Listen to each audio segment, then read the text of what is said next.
Perfect. Hello, this is a talk. We are talking about a little bit of serverless with TypeScript. Well, the idea is you will learn how we'll build a serverless application and survive. So we'll be kind of using this idea. So let me thank you to BarcelonaJS and TravelPerk for having me here talking today. It's really nice. I will introduce myself. I am Adrian. I am a backend developer in Collective Minds. As you can see, we are a company who we are doing like the Stack Overflow for radiologists. So the idea is we have a workspace for all radiology. They can share his knowledge and other cases and talk with another radiology about cases. You know, we are doing a health tech industry. Some of people are here tonight. They are also from my company. So later we can talk. And also, you have here my social network, my GitHub, my GitLab, my app, this QR. I have my LinkedIn. You can follow me with @FredPalas in all social networks. And so I'm working in general, giving software solutions for everything, most like architecture development. So it's kind of, we have many things, but let's start with serverless. Okay, how many people heard about serverless? Okay, how many people know what is serverless? Okay, that is good. We have a few people now. So in general, serverless doesn't mean you don't have a server. That means you don't need to manage servers. So in the end, how it works, there's a lot of there have a cloud components. They give you a computing function where you can run your code. So many of these benefits of this is we reduce the operation overhead, the scalability, the cost savings. So in general, we can see we have more things to do, anything. But there is also contrary. There is always like a disadvantage when you have a vendor lock-in, because in general, when you start coding first time with serverless, you're looking to the provider. For example, in this case, Amazon. For example, Amazon give you so many things, and in one moment you are so lost, and you don't know whether you do it, or what you're using, what is this? It's like, why? And you are always locked there, no? Well, the most biggest problem in general is the cold start. Cold start means your application doesn't start immediately, doesn't run fast. And you're desperate with that. Sometimes if you have really big application, can be minutes, but if you are going to reduce, can be only a few seconds. We can show it later because we have also code demonstration, and you can debug really hard if you don't put attention to this, or you don't have output completely correctly, because there will be some functions that are malfunctioning and safety. And because if you are abusing of this, later you will see the bill of Amazon Web Service, like everything. When you have an easy to running and you're poor for your entire life, no? But in general, cost can be a really big problem, because in general, right now, Amazon give you 1 million for free. Google Cloud, they give you 2 million, and Azure also 1 million. And for example, Amazon is 20 cents for each million. So you have a lot for 20 cents. 40 cents is for Google Cloud, and 20 cents also for Azure. And also there is another providers they give you if you want to start thinking a little bit. For example, you have Supabase, Netlify, they are giving also cloud serverless function. And after this talk, you can use it also, because this code I will show you is not locked to Amazon. So the first disadvantage will not exist, because that you only need to provide this infrastructure and then. So how works the serverless? In general, they have this concept called fast, where they give you, hey, here is my power, use it whatever you want. You just need to have a runner. And there is like, oh, and you start coding there. You can use a programming language, like functional language, and you will say, oh, it's really nice. You will see start. But take care a lot when you start playing around. So the best ideas here is write efficient code for try to reduce the amount of the size of the bundle, and try to have clean code for debugging, etc. So in general, I would recommend it use a lot DDD and for have clean code. because with this, you will be focused on, you can test all your code without being serverless. You can test it, unit testly, everything, and will be really nice. So we go with the driven domain design. There was a few talks before here in BarcelonaJS. They was talking about this. I don't know how many people know a little bit about DDD. Okay, so not so many. DDD is when you are focused more in the domain, and so you have more knowledge about what happened inside of your application, about what there is doing, more than focusing on solving problems, having problem communication, fix databases, etc., etc., etc. When you have a lot of problems. So where they improve you a lot with this is that they give you more maintainability, they can improve the performance, but it's not the main goal.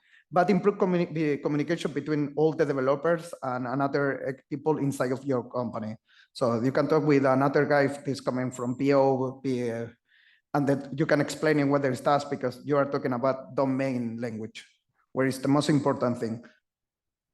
So understand a little bit how Lambda works. In general, they give you, like I said before, you don't need to have a container or something to run it. They give you up.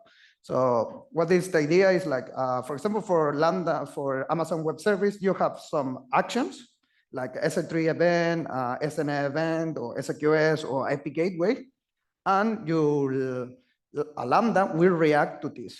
So Amazon will say, okay, when I receive a message, I will mount a Lambda for doing something. Or for example, I upload a video in S3, and automatically I have a Lambda who generates a thumbnail or reduce the size of the video for a small format for network or whatever, no? So the idea of this is like you can have this coupled code without on demand.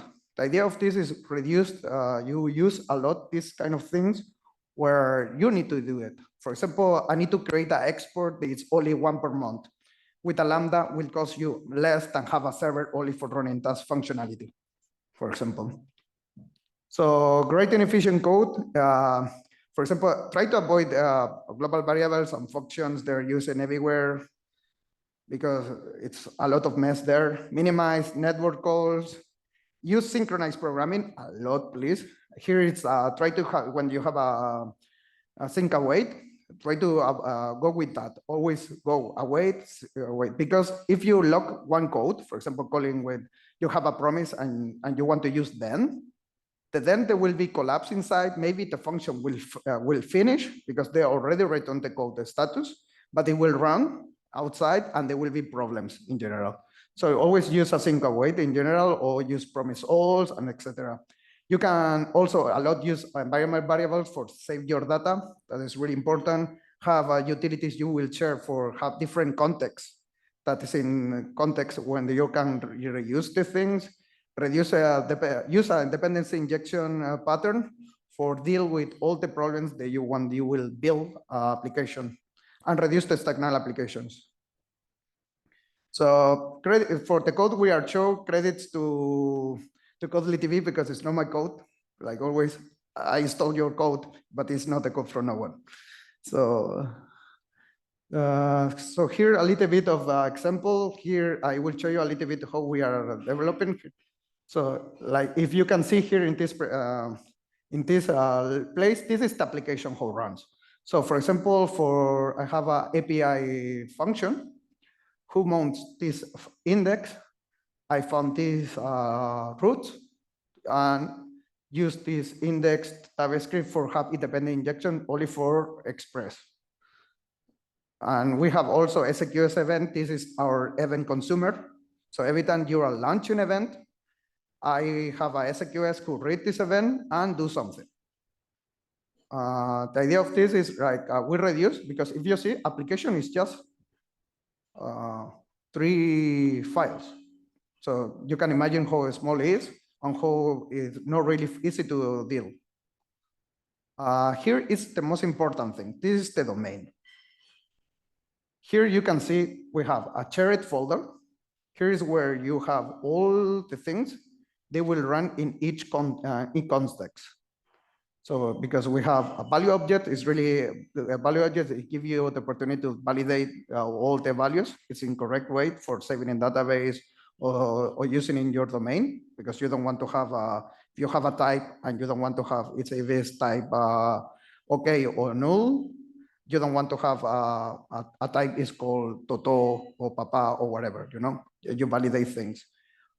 Here's also, this is the old chart about the things we have for infrastructure. And here you can see we have, for example, an emailer who sends all email. We have event bus who send the events. And also in the SQS, we have consumers. We have person styles. For example, you can have Elasticsearch, MongoDB. A type ORM is a type ORM for database relation database. In this case, we are using Postgres. Also, we have query bus where we are sending our queries and commands. We have also, I also implement here, it's a command, SQS is a segregation query, command segregation. So we can run it. And here it's where we have a domain of a context. It's called list, because I will show you a list, a to-do list, really easy application, where you can see here, it's like I have applications, they can create a list, delete a list, find a list. My subscriber who does things with when I create a list or update the list. Here's the domain, you can see I have a list who have ID, who have a title, I have a description, have a type, and I have another things like this, for example, is for check how long is the title, because I don't want to have a really long title for 50 or 60. So this will throw it, will give you a longer. And I think I explain everything. Yeah. Sorry, this is going fast. So manage dependencies, like as you say, non-modulus, if you install everything, you can be massive, like a black hole. So minimize, use serverless, use a serverless specific package, and obviously use Backend Manager, but we already know that. I need to include it in the presentation. So serverless, things you can debug, it's really important. There is some, always include debugs when you need. For example, you can put a console log and they will go to login. Well, it's really easy to use it. Check permissions, because you need to, sometimes you need to publish a message on SNS and you don't have permission. But I will show you how give it is and test it locally. So it's really easy to test it locally also with serverless, but also you can run it without serverless, because you are developing, and when you're finished to develop, you can create the infrastructure for deployment. So it's an extra step you don't need to care about the beginning. So deployment. So deployment, I will explain you later. So I can show you a little bit of code. So for example, here. So for example, I will start with the application. So for example, we have the Lambda application. For example, how I did for testing local, I have a backend running in Node.js. This is running local. So we have application who start a server, who reads the root, who reads this server, who is a server express, who loads this root. For example, I load this root, the roots here. You can see I have all these roots when I have controllers, because I also like a lot this pattern with the have controllers. Okay, but for example, for Lambda, for example, for the index of the express, what we do is like, okay, I have my container. So a container is where we have all registered all our shared applications. Like for example, we have here configured my database connections. This one's database. This is a log that is really important for logging into later. I have my repository for looking for the data. This case is from Postgres. I have my application who creates, update, delete. And for handle this application, we are using this SQS pattern, who are launching commands who does this application, because you can see have a referential to create, update, or deleter. Also, he have a finder, also the same, and query for looking for, your like list finder looks. The query launch the list finder, but you can use query a parameter for have separation between reading and not reading. Here we have the SNS client for publish. It's a event bus. Here is where I say, they say, okay, this is the client, this is the bus. And here where it is my commands or whatever. So this is you will, in any case, this is a public repository. You can find it later. If you have any problems, we can ask you later, but we will. So here we have the same roots. For example, we have all this domain, we have list, ID, whatever. SQS is almost the same. So you will see we have a container and have this register, who registered. Only things we are using in SQS because there are things, for example, my SQS only wants to send emails, but not my application. My application don't need to send emails because it's running in HTTP, so they will have delay, whatever. In this case, we have this for improve the small size. And the important things is coming here in the context. We have a chart that I already explained before where we have all the common things. But here is where you're creating your application in general. At least here, for example, you can add a user, you can add reminders or anything is important for your domain. And in general, you have applications like I have a list creator who has, for example, it's really simple. I have my repository, my event bus. I receive these parameters. I create a new list who records a domain event. And I save it. I know this function will save always in the database because it's already tested before. I don't need to care too much about how it was implemented or et cetera, et cetera, et cetera. The same with the publish event. I pick all the domains events and I publish. And as you can see here, we have this test for this creator. And if you put run, you can see this is totally unit test because I fake all the inputs.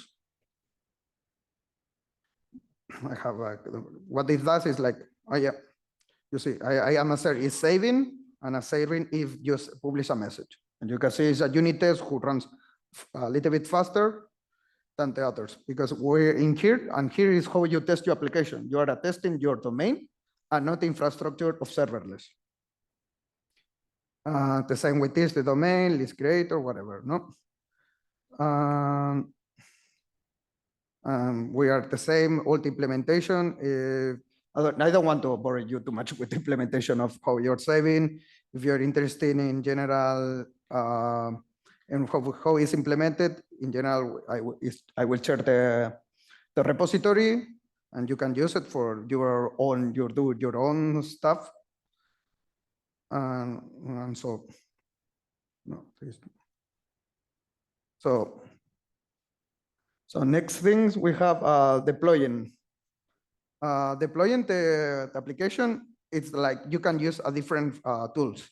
There is a CloudFormation, or you can use Terraform, you can use any tool you want. You can also use these tools in your CI for deploying. You need to create a separate environment if you want, but it's not necessary.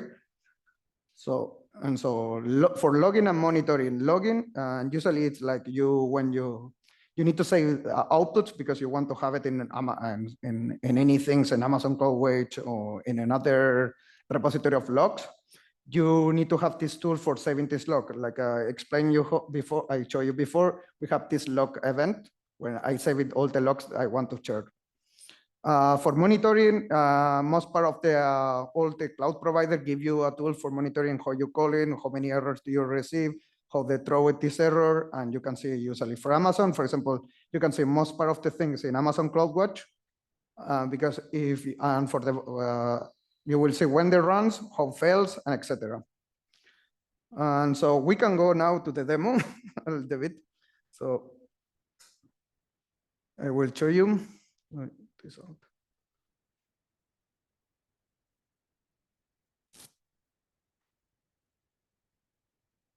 So I create this application. You can see it's running already in an API gateway in Lambda.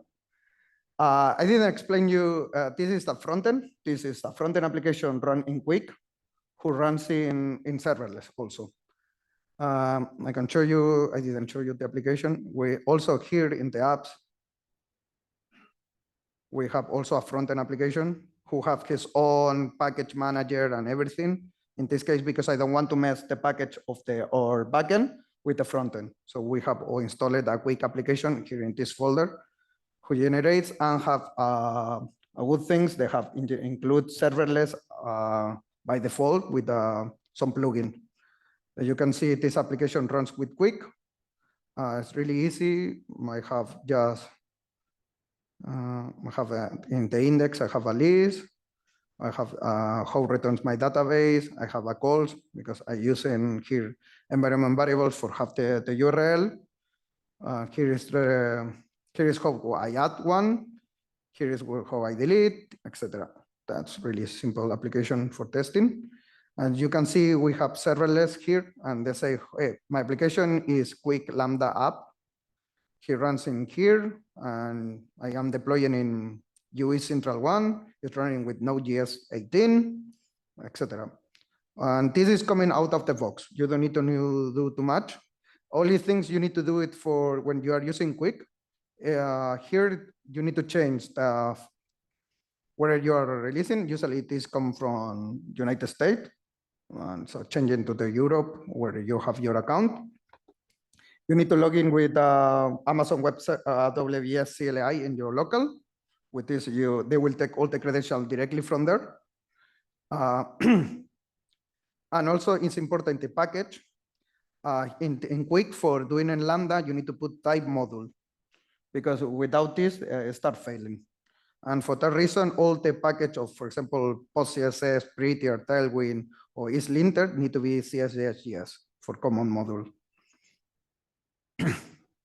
And with this, you deploy with application. You can see here for deploy, you put serverless, you just npm run serverless deploy and will deploy. And also the same for Lambda.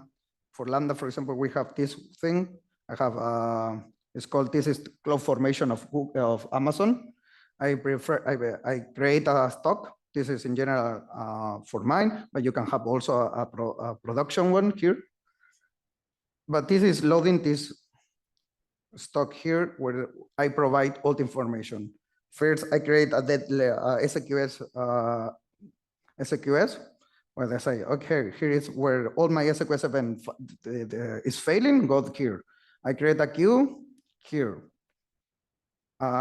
With this queue, it's going to, I provide this queue. This queue is subscribed to a topic in SNS. I create a topic, this subscribe to SNS. And after I here, it's all the environment variables. We reuse it always for all. Here's a hooks I need to run before, because this I need some JSON configuration files for run this application properly. And here is where I create my Lambda. The Lambda, I think it will a little bit bigger. It's visible. So here is where I set up my Lambda. I say it's a Node.js function. My name of the function is SQL handler and the name of the vendor. He runs the main function from this file, source to index.ts. This will be bundled with ESBuild, so we'll reduce the amount of files they will load in. And also this here, I create the express one, who also goes to the index.ts. With this Lambda function is attached to a API gateway where they receive the calls. And here is how I explain you how give you permissions, for example, for publish to SQS function and express function. I say, hey, my topic, I want to give permission to this function. And automatically CloudFormation will do everything for you. With this explaining, we see how we deploy. So here is the function. Here is a to-do list to do. And for example, I will delete this one and you will see what is the call start, because they will take time until they will be deleted. You see, this is the call start because the application needs to mount it and run. But for example, if I need to do, I don't know, I want to add a new one, no, BarcelonaJS. Hello, people. Good. And I add the item, need to be always, again, another cold start. But if I am go fast enough, this should be, go a little bit faster. Because you can see, because my application is already running, was faster to adding one in the list. Everything this is running in Lambda with server-side rendering. So in general, nothing is doing in frontend. Because it's a quick, I don't know, how many people know about quick? Okay, a few ones. This is working everything from server. This, in general, if I disable JavaScript here, to run. But if you can see, that is one of the last disadvantage of this. But for example, what we can do, we can pick this application and use it everywhere, or use it for another one. For example, for example, if I want to run my backend this is a backend running with Node without any cloud information. Okay, so this should be start running. Why not?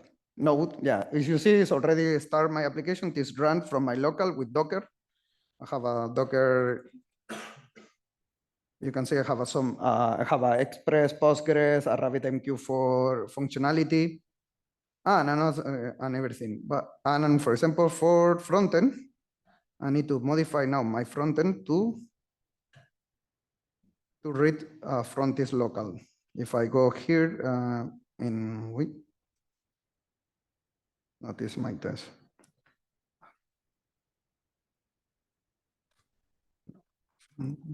So here in my local, I say I don't want to publish anymore in this is the URL of the Lambda where I can put HTTP request, and I save it to use local, and I run it.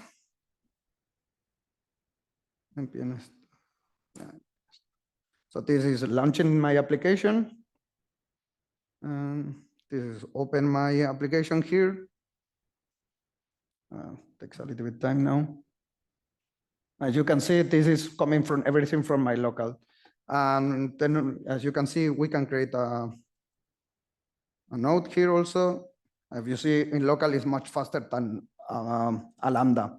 So this is one of the disadvantages of the Lambda of this, but in general, they give you opportunity to work in different way, more efficiently, etc. But if you reduce the amount of size of the bundle, you can succeed, because, for example, in my case, I have the application is like 37 kilobytes. That doesn't look too much, but they have a lot of if you can go here, is everything here. Yeah. As you can see, we have a node module who have thousands of, a lot of, so this is everything published also in the Lambda, and we load all of this.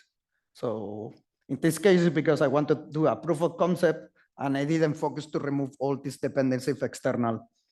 But it's possible because I want to more focus to have something functional. If I have an error, try to debug easily. But this can be removed using this environment. So there is some, for example, if you have a dev environment, we load these applications of debugging and all the other applications. They're useful for your debugging, but when you are deploying to a production environment, they will reduce it, will remove it from the index. Because as you see, here is our application. We have 1,169 lines, but it's all code it's in my code. It doesn't have any external one, but it's code you don't understand because it's already built by SBuild. But you can use TypeScript and forget about JavaScript code, and you can handle all the errors coming. So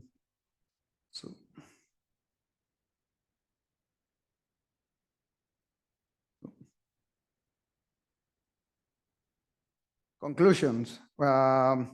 Serverless give you a lot of benefits for developer, including reduce costs, improve scalability. One of the most easy things is like there's 1,000 of users using your application, they will Amazon will give you 1,000 of serverless applications, and you don't need to care to have 1,000 of containers or hundreds of containers.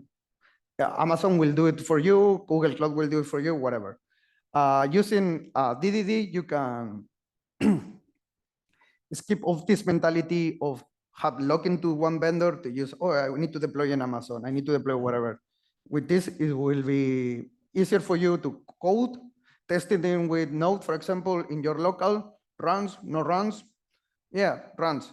You go with you can talk with DevOps with another person who have more knowledge about how to deploy this code to Lambda, and will run, because you have all your unit tests passing, all your value where they give you. They say, yeah, my code who has value, I know I can deploy it. Just mounting the infrastructure for that. One thing I have pending to do in the repository is to have automatic tests for Lambda approach. That means test infrastructure code for Lambdas. That means mounting a SAM server and run some behavior tests or end-to-end tests. Also, I want to use more serverless framework. Serverless framework is what we are using for deploy this quick utility. And also create a pipeline. In this moment, I just have a pipeline who checks my code builds. That's all. And that's all. Thank you.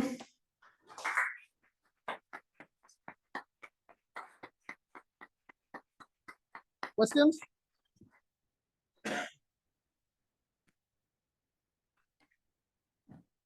Hello. Hello.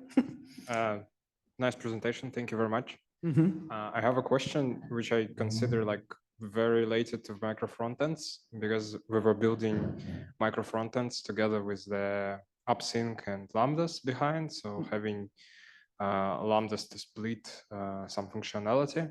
So my question would be, how do you approach the situations when you need to split your Lambda code into your app for the more complex applications, like not like to-do list, but something more complex like e-commerce, for example, we have several different domains and stuff like that. So how do you do this? And do you have any recommendations from the architecting experience? In general, you don't need to care. If you are following domain-driven design and you already have this running in Node, you need to add a little bit of focusing, create an app, like a microservice.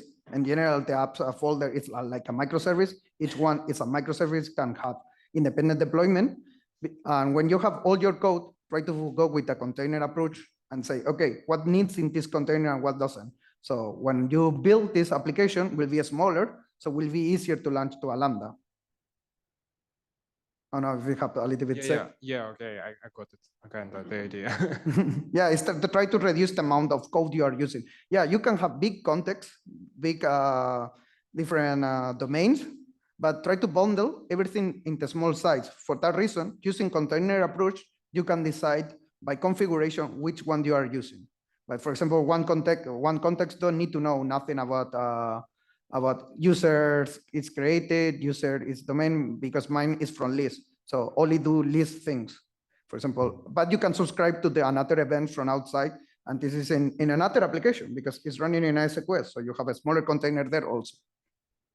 Yeah, I think with the smaller containers for smaller Lambdas, when you're following like SQS, something like this, like when they are event driven, it's much easier from the experience. But when you go with AppSync or API Gateway, it's much more complicated. It's more complex when you have a complex one. They have a lot of interoperable code with one, because you have a lot of better login. You have cannot move really fast. For the reason, use one of the principles of solid, like inversion dependency.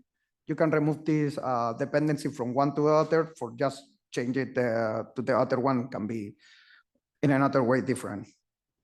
Okay, thank you. Another question? Unfortunately, it would be the last one.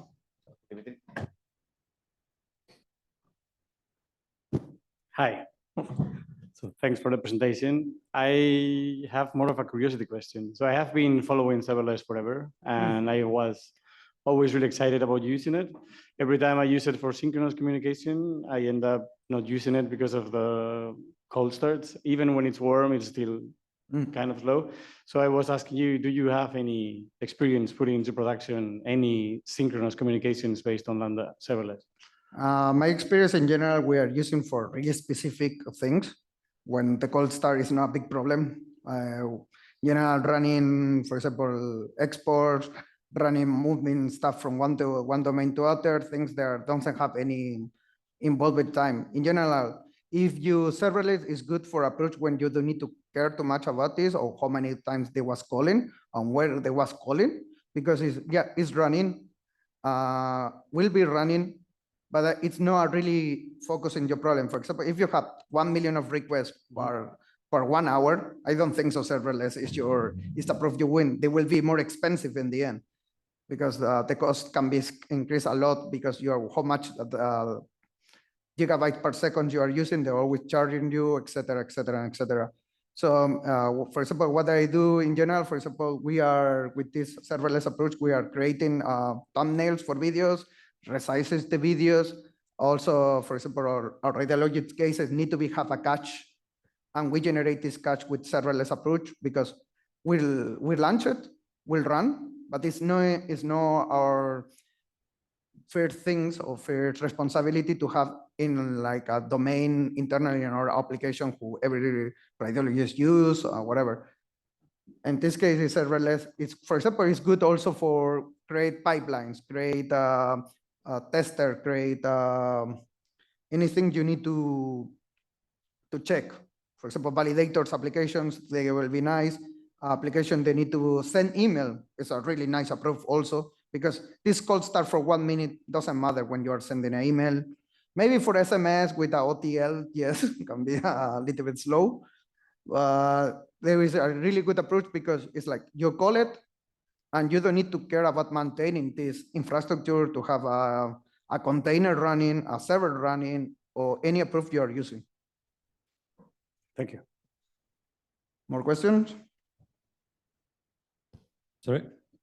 Thank you. Big rounds of applause. We run out of time.